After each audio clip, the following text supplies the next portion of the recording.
O'zbekistonda 1-sinfga qabul qachondan boshlanishi e'lon qilindi. Assalomu alaykum aziz muxlis.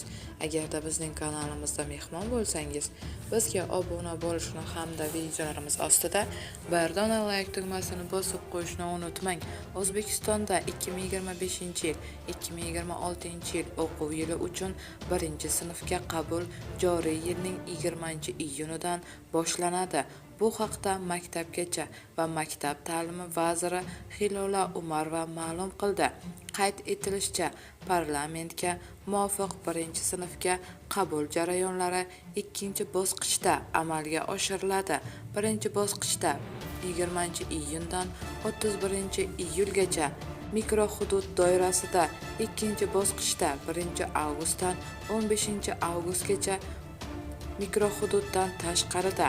1-sinfga qabul jarayonlari tuman shaharlarda elektron shaklda davlat xizmatlari orqali amalga oshiriladi. Bunda ota-onalar 20-iyundan boshlab mymaktab.uz elektron platformasi orqali ro'yxatdan o'tib ariza topshirishi mumkin. Davlat xizmatlari ko'rsatilmaydigan hududlarda 1-sinfga qabul qilingan o'quvchilar vazirlik elektron tizimi adibmaktab.uz ga kiritiladi. Qayd etilishicha, ta'lim to'g'risidagi qonunda muvofiq bolalar 7 yoshga to'ladigan yilda maktabga qabul qilinadi.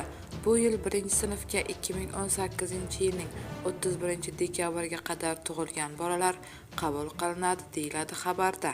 Bu xabarni barcha yaqinlarimizga jo'natib qo'yamiz hamda videomiz ostida bir dona like tugmasini bosishni unutmaymiz.